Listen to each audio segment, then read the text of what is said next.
I'm doing a whole lot of documenting processes right now, and I thought it would be fun to go ahead and document what's happening with Pinterest.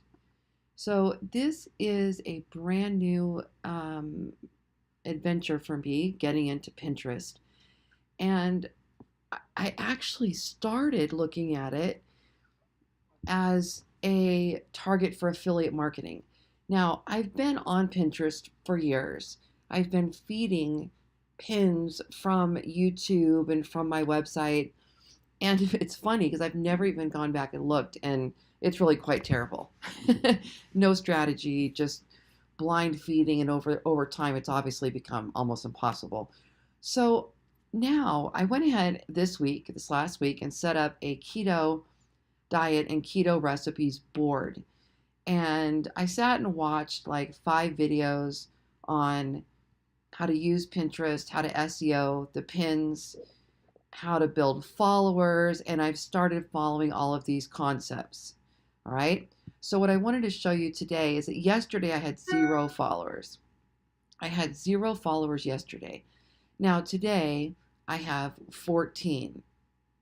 And I had no pins on this board as of last week, and now I have 273.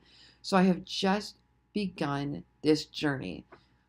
This app here that I'm using is called Tailwind, and I'm using it to measure analytics, and I'm using it to build tribes, and I'm using it to schedule my pins. Now, tribes, I'm going to make a whole bunch of individual tutorials, but tribes is where you can kind of like groups, I guess you will on Facebook. And what you're doing is you're helping each other spread your pins. So I'm posting a pin, and then I'm sharing a pin, and then they share pins, and I'll come back and talk to you more about this. So this could be leading to those followers. And here you can see my tribe members. Now, let's go back over to Pinterest for a second. Followers, I want to see something.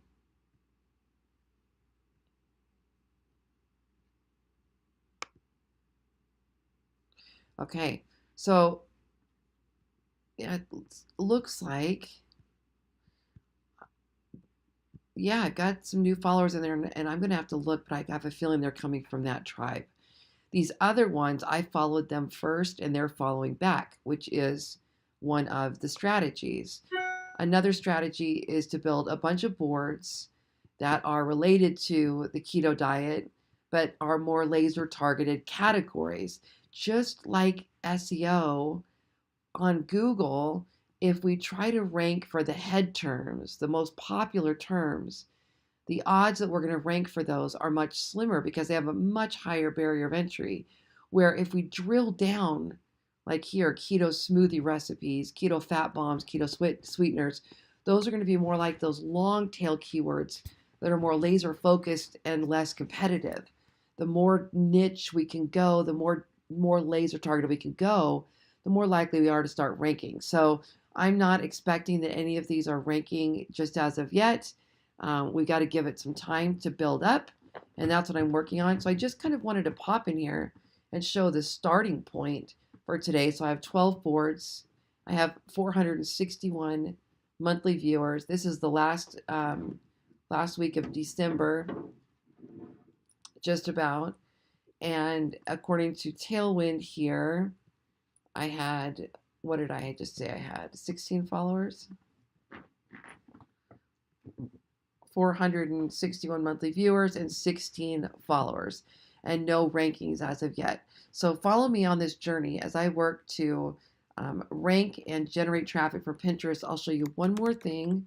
On Clicky, on my analytics, I can show you that I've actually yesterday had my first traffic from a pin, and I'll go right here to the past 7 days. And here you go, Pinterest, 4 visits from Pinterest. So just in the first week of doing nothing and not ranking, starting to get a little tiny bit of traffic from Pinterest, where before I had 0. And this is a brand new website this year. So it's going to be fun to follow this journey. And I'm going to share with you all of the things that I learned on my journey to rank on Pinterest.